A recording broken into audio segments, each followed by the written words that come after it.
KTO Radio présente À haute voix, la lecture intégrale des œuvres spirituelles majeures. Aujourd'hui, l'Oblat de Joris Karl Huysmans.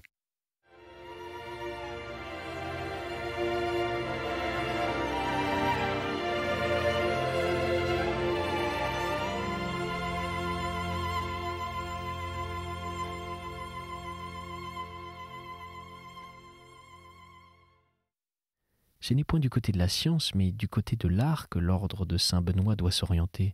S'il veut conserver la loi de son ancien renom, il faut qu'il recrute des artistes pour rénover l'art religieux qui s'anime. Il faut qu'il obtienne pour la littérature et pour les arts les résultats qu'ont obtenus Dong et Ranger pour la liturgie et Dom Potier pour le chant.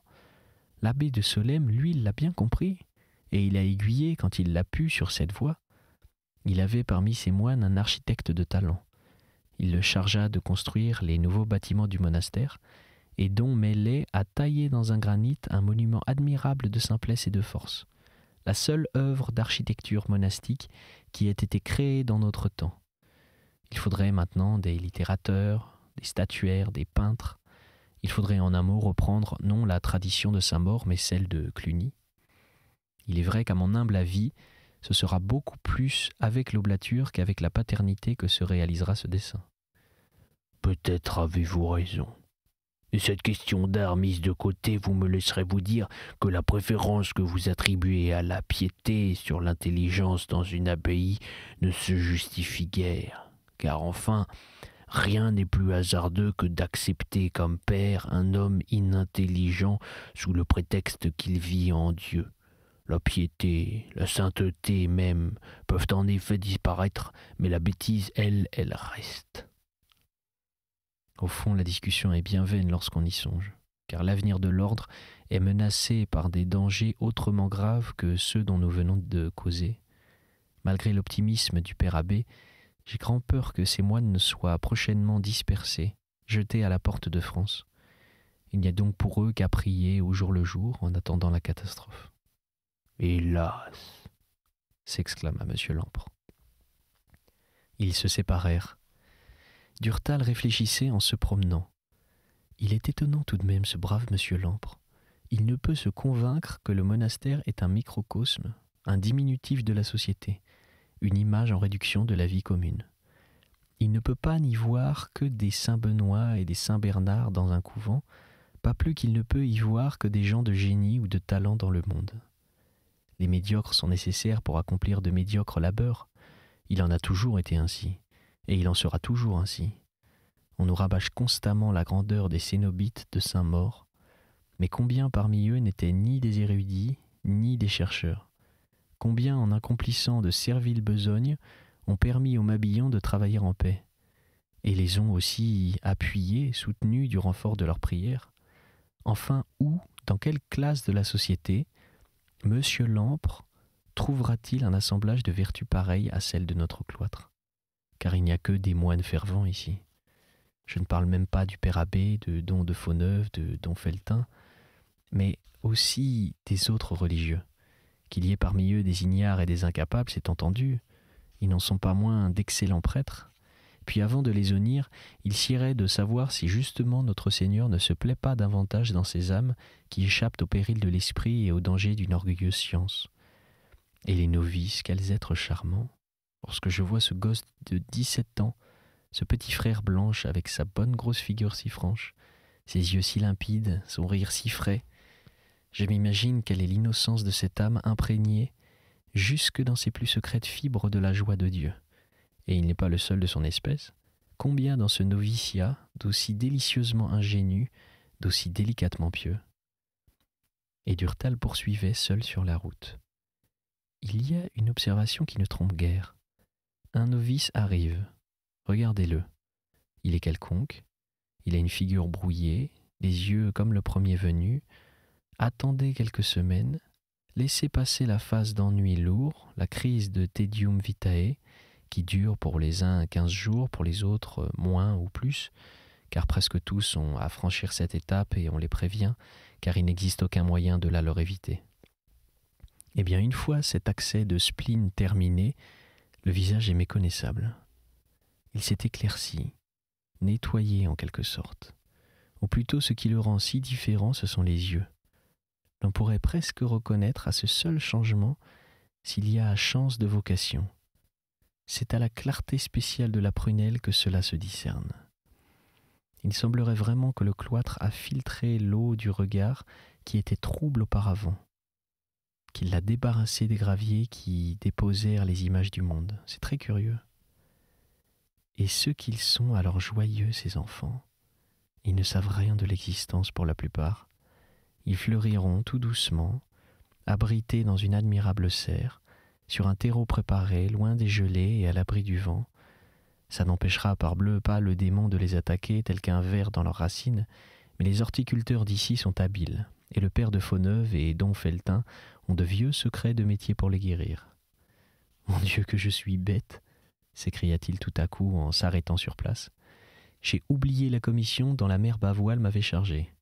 Il faut que je retourne au monastère. » Il revint sur ses pas et échangea un bonjour dans la porterie avec le frère Arsène, un convers qui cumulait des fonctions de tailleur et de concierge de l'abbaye. « Est-ce que le père pharmacien est là ?»« Bien sûr, monsieur Durtal. Quand il n'y a pas d'office, il cuisine ses herbes dans sa chambre. Il n'en bouge pas. » Afin de permettre aux paysannes d'entrer à la pharmacie qui exécutait pour la gloire de Dieu leurs ordonnances, la cellule du père Philogone Minet était située près de la porterie, hors de la clôture. Durtal tourna le loquet, mais malgré l'assurance du frère Arsène, la pièce était vide. Pensant que le moine n'était pas loin, Durtal s'assit sur une chaise de paille et s'amusa à inventorier ce taudis. C'était bien le capharnaüm le plus bizarre que l'on pût rêver.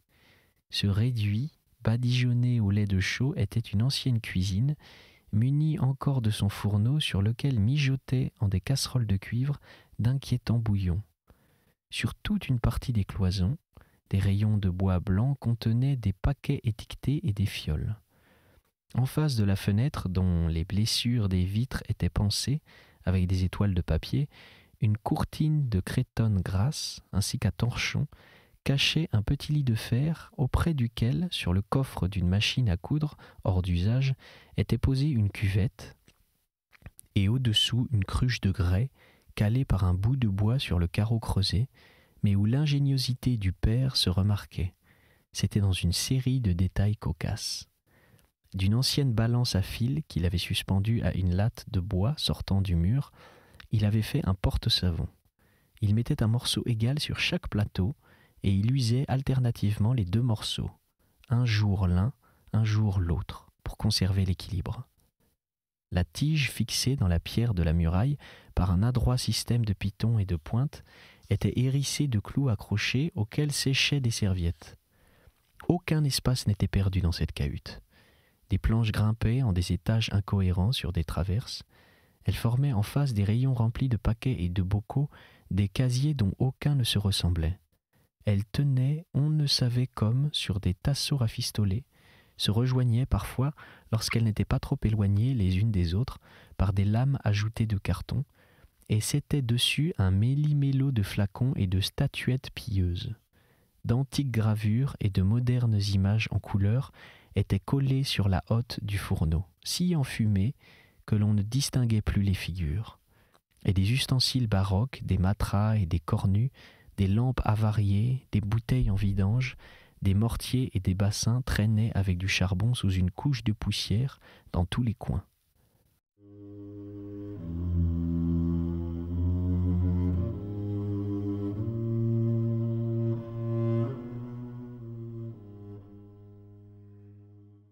C'est égal, pensait Durtal, lorsqu'avant de se révéler bénédictin, le père Minet gérait une pharmacie à Paris.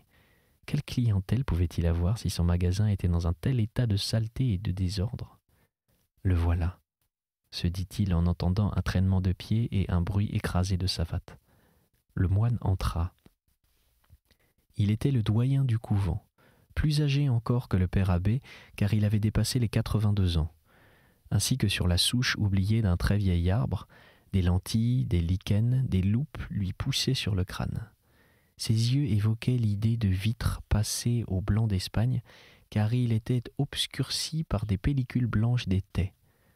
Le nez se recourbait sur une bouche restée ferme et crénelée de dents. Le teint était frais et pas trop craquelé sur les joues de rides. À part sa vue qui se voilait et ses jambes qui fléchissaient, il se portait à merveille. L'ouïe était intacte. La parole demeurait facile. Aucune des infirmités des octogénaires ne l'avait atteint. Il était à la fois d'aspect vénérable et burlesque. On l'appelait dans le cloître don alchimiste. Donc il cherchait la pierre philosophale à laquelle il croyait pourtant, mais la bizarrerie de ses allures, sa façon d'être constamment dans la lune, ses études sur la pharmacopée du Moyen-Âge, sa colère contre les ordonnances des médecins modernes, son mépris des nouvelles substances, justifiaient jusqu'à un certain point ce nom. Il posa son bâton dans un coin et souhaita le bonjour à Durtal. « Voilà, père, je viens vous demander un peu de taffetas d'Angleterre pour ma bonne qui s'est écorché le doigt. » « Bien, jeune homme. » Le père Minet qualifiait de ce titre tous les gens de moins de 60 ans. Et en cherchant du taffetas dans ses boîtes, il dit, parlant plus à lui-même qu'à Durtal. « Comment utilisait-on cette poudre prônée par la médecine du Moyen-Âge qu'il étiquerait poudre de lamproie, parce qu'elle la fabriquait avec la tête calcinée de ce poisson ?»« Je l'ignore, » répondit Durtal. « Oui, » reprit le vieux, suivant son idée. « Cet inventaire que je dépouille d'un apothicaire de Dijon au XVe siècle est des plus curieux. Nous retrouvons là ces médicaments périmés qui avaient certainement leur raison d'être et n'empoisonnaient point, en tout cas, comme les alcaloïdes des chimistes de notre temps, mais tout n'est pas clair dans ce grimoire. Je découvre bien, parbleu, que la conserve dite Anthos n'est autre qu'une conserve de fleurs de romarin, que le goliaménin est le bol d'Arménie, mais le samanduc, qu'est-ce que c'est? À quoi servait le samanduc? » Et il regardait Durtal en hochant la tête. Malencontreusement, pour répliquer quelque chose, Durtal lança. « Mais, père, peut-être que ces renseignements sont consignés dans un volume de la bibliothèque là-haut ?»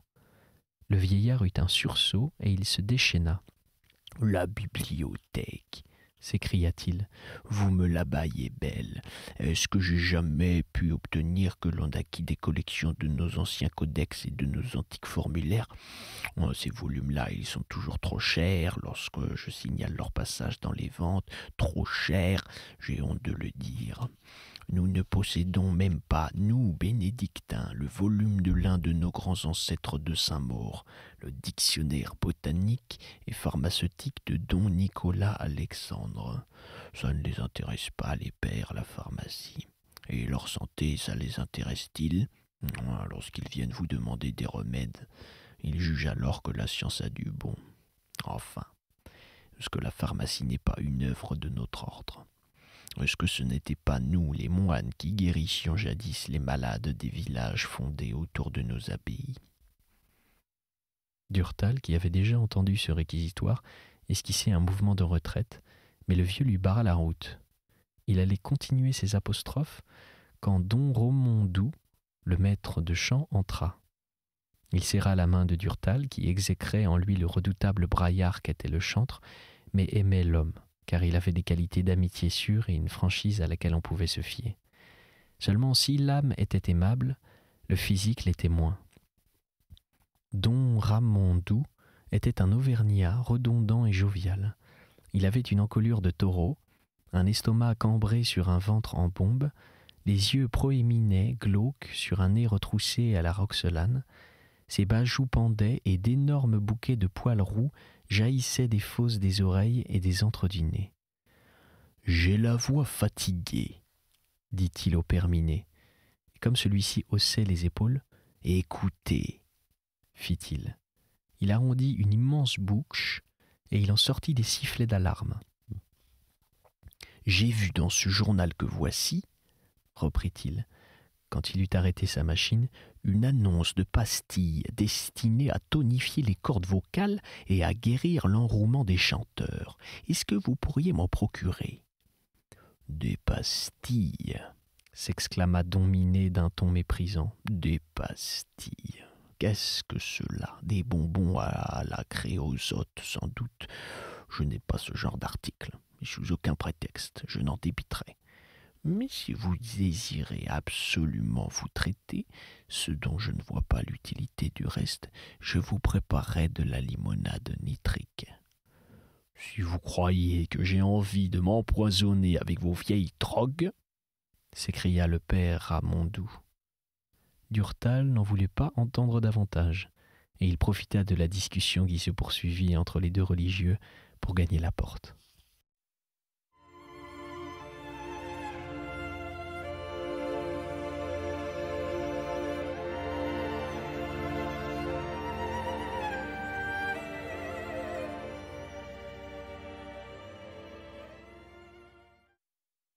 Chapitre 4. La maison qu'habitait Durtal était une ancienne bâtisse couleur de pierre ponce, coiffée de tuiles brunes et agrémentée de volets cachous. Elle était très simplement distribuée.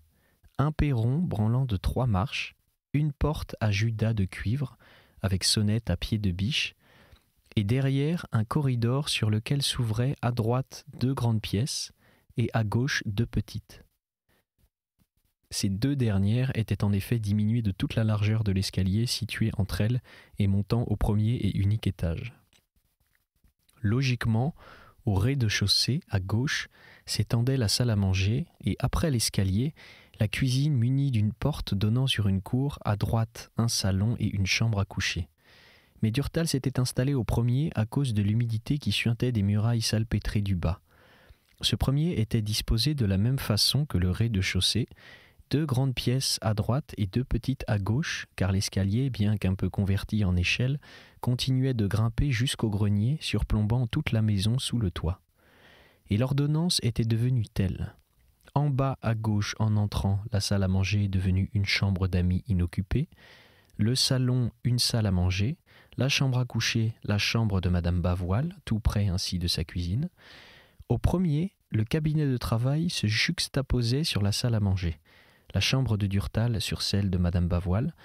À la place de la cuisine du bas, il avait organisé un cabinet de toilette, et dans la pièce restée vide, au-dessus de la chambre d'amis, ainsi que le long du corridor, établi des rayons pour les livres qui débordaient de toutes parts. Il vivait en somme dans son cabinet de travail qui était vaste, tapissé du haut en bas de volumes. Le bon abbé Gévresin lui avait légué sa bibliothèque qui, jointe à la sienne, couvrait les cloisons de plusieurs pièces car sa chambre à coucher étageait aussi sur 2 de ses parois des amas de bouquins. Il avait vu par une fenêtre sur le jardin et sur l'église et l'abbaye, sise à quelques mètres, par une autre sur la campagne qui fuyait à perte de vue, ondulait à l'horizon en de maigres collines rougies, dans des haies de noirs échalas par les bouquets des vignes. Ce matin-là, qui était le jour de la Toussaint, le temps était gris et froid, le paysage mélancolique. Après le déjeuner, Durtal déambula avec Madame Bavoil dans le jardin pour s'entendre sur la place qu'il s'agissait de réserver à certaines fleurs commandées à Dijon et qui devaient arriver dans quelques jours. Ce jardin spacieux et enclos d'anciens murs en pierre sèche était planté de peupliers argentés, de marronniers, de cyprès, de pins de diverses essences, mais un arbre gigantesque les dominait tous, un arbre magnifique, un cèdre au feuillage bleuâtre. Il avait malheureusement opéré le vide autour de lui et tué tous les arbres trop rapprochés de ses racines ou de ses branches, si bien qu'il se dressait seul sur une terre nue, semée de ses écailles, où nulle plante, nulle fleur ne se hasardait à pousser. Ce jardin commençait devant la maison en une pelouse derrière laquelle des massifs d'arbustes et de fleurs s'enchevêtraient, coupés par de petites allées bordées de thym, mais la partie vraiment charmante était celle qui longeait les murs. Là, des ruelles serpentaient, liserées d'un côté par la muraille qu'envahissaient les saxifrages et les valérianes, qui résillaient à certaines places, les tiges pimpantes de la brionne aux fleurettes blanches et aux granules rouges. De l'autre, par de faux ébéniers, des buis énormes, des marronniers, des tilleuls et des ormes. Et pour remplacer de vieilles souches mortes, Durtal y avait inséré, l'année d'avant, des sorbiers, des cognaciers, des néfliers et quelques-uns de ces érables dont les feuilles qui semblent enduites de sang au renouveau se bronzent en vieillissant. Au printemps, des gerbes de lilas embaumaient ces sentes et vers la fin de mai, l'on y foulait aux pieds les fleurs des marronniers et les gousses des faux ébéniers tombés. L'on y marchait ainsi que sur une moquette, tramée de blanc et de rose, et tachetée de gouttes d'or. L'été, on y vivait, à l'ombre, dans un bourdonnement d'abeilles, dans un ramage d'oiseaux jasant aux écoutes dans les taillis. L'automne, lorsque le vent soufflait, l'on entendait des bruits de mer dans les peupliers et des charges de cavalerie dans les pins. La terre mouillée, saturée de feuilles, sentait le marcassin. Les fleurs s'espaçaient, les fourrés devenaient moins drus, des branches de bois mort jonchaient le sol. On y était loin de tout, dans ces allées à brévières, ainsi que les appelait Durtal. Et elles paraissaient en effet tracées pour y méditer la vie des saints, condensée dans les leçons de ces livres. Leur charme consistait à n'avoir été ni nettoyé ni peigné. Les clairières, les routes sous bois contenaient les plantes les plus diverses apportées là, ou par les oiseaux ou par le vent, et aux saisons différentes, Durtal y pratiquait des fouilles, découvrait de ces lunelles, nommées vulgairement monnaie du pape, dont les tiges balancent de vertes rondelles marquées de points de domino par l'arrêt des graines et qui deviennent des disques de parchemin argenté en se séchant, des basiliques puant le graillon de cuisine, le roux, et aussi on ne sait quelle odeur affaiblie de mélisse et de sauge, des bourraches rugueuses et velues avec des fleurs en étoiles, d'un bleu de ciel polaire exquis, des bouillons blancs se dressant avec leurs feuilles pâles et leurs fleurs d'un jaune délavé de soufre, en forme de pagode de l'Inde, mais toutes déchiquetées, saupoudrées ainsi que d'une farine, par une chenille semblable à la croûte d'un bondon gras, une chenille qui sans arrêt les émiette et les ronge. Il y avait de tout dans ces coins abandonnés de nature. Des églantiers et des ronces, des laitrons dont les tiges, pleines d'un jus de lait de chaux, infectent les doigts qui les touchent, et des pétasites, aux feuilles monumentales, aux formes décoratives, dont les fleurs étaient pareilles aux blaireaux violacés des chardons, des fleurs d'un cri tendre, trempées dans de la lie de vin ignoble.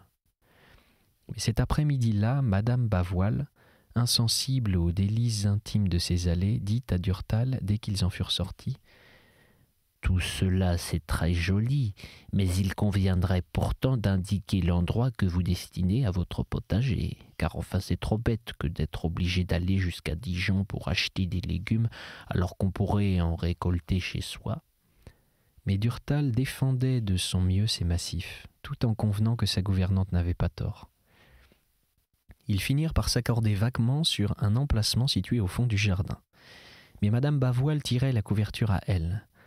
« Elle est à moi, en outre, n'est-ce pas ?»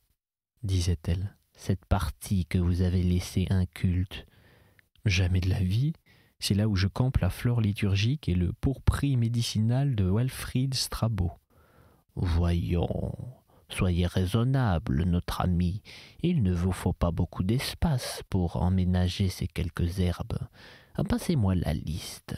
Il ne va pas être difficile de déterminer la part qui leur suffit. » Durtal remit en grognant à Madame Bavoil un papier qu'il ôta de sa poche. Elle éclaircit ses lunettes en soufflant dessus et en les frottant d'un vigoureux coup de mouchoir, et elle lut.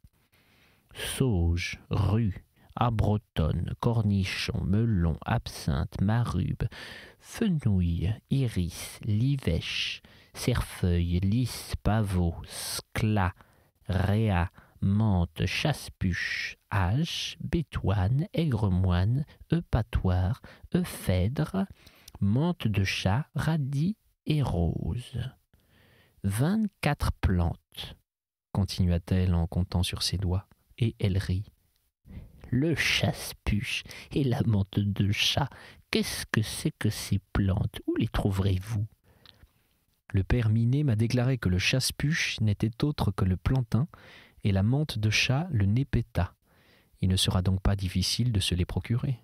Qu'est-ce qui vous fait rire? Mais je ris parce que ce jardin sera terriblement laid. Si vous acceptez la sauge tricolore que vous avez achetée et qui est très jolie avec ses feuilles roses, blanches et vertes, le pavot, l'iris, la rose, le lys, le reste de vos herbes est misérable. Ce sont des gueuses de champ. Elles seront étranglées d'ailleurs par le melon et surtout par le cornichon qui les enlacera et les étouffera avec ses tiges qui rampent et s'évrillent. Eh bien, raison de plus, il faut élargir le terrain pour mettre ces malheureuses fleurs à l'abri des attaques du cornichon. Pour votre courtier liturgique, reprit madame Bavoil qui ne répondit pas à cette remarque, il y a besoin de moins de place encore, attendu que lorsqu'une plante poussera, l'autre dépérira, puisque ces plantes ne vivent pas dans les mêmes saisons. Jamais vous n'aurez vos rangs au complet. Pourquoi dès lors perdre une étendue qu'ils ne parviendront jamais à remplir ? Durtal ne répondit rien, à son tour, à cette observation, car ce qu'il n'avouait pas à madame Bavoil, c'est qu'un essai de ce genre, il avait l'année d'avant tenté.